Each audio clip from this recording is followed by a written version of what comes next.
Le garde des Sceaux, ministre de la Justice et de la Législation, a procédé hier lundi à Cotonou à l'ouverture officielle des travaux de vulgarisation du manuel de procédure des affaires de stupéfiants au Bénin. Il s'agit d'un document élaboré par l'ambassade des États-Unis d'Amérique au Bénin, le ministère de la Justice et un groupe d'éminents professionnels béninois. Le compte-rendu de la cérémonie de lancement des échanges dans le reportage que Foisy.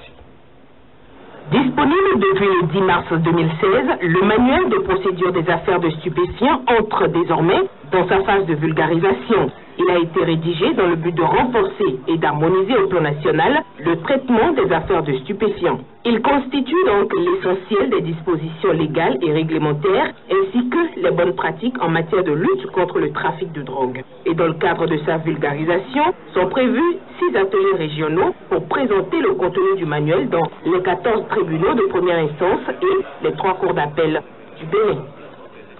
Pour ce faire, des présidents des 3 cours d'appel ainsi que les membres du comité de rédaction du manuel se sont constitués en 3 groupes homogènes pour présenter le contenu du document à leurs collègues à travers tout le pays. Cette vulgarisation, qui commence ce jour, consiste en une série de 6 ateliers appuyés par le gouvernement américain.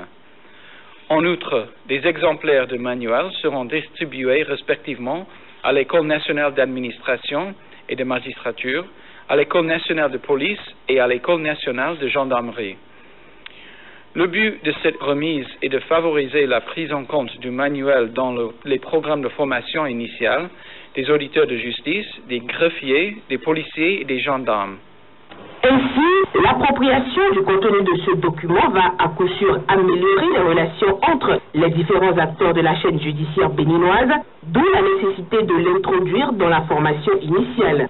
Une initiative louable certes, mais qui n'aurait pas forcément d'impact positif si les services de sécurité béninoises ne disposent pas davantage d'équipements modernes et efficaces pour lutter contre l'insécurité, le trafic de drogue et par ricochet, le terrorisme. Évidemment, le problème d'insécurité que nous affrontons actuellement a un lien aussi, il faut le dire, avec le trafic de stupéfiants. Mais les solutions sont aussi dans le recrutement du personnel, dans le fait de mettre à la disposition du personnel de la sécurité les outils les plus efficaces. Je voudrais lancer un appel à nos partenaires. Vous êtes l'un des partenaires les plus éminents, les plus importants. Nous avons besoin de ce point de vue que la lutte soit une lutte efficacement armée. Le Bénin a besoin des outils pour affronter ce trafic de stupéfiants qui est aussi le lit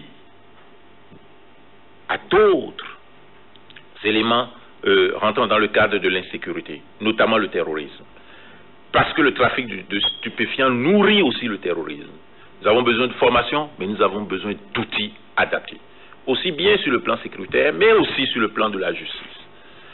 En attendant, le manuel de procédure pourra être réédité au regard des évolutions de la législation et des pratiques en matière de lutte contre le trafic des stupéfiants.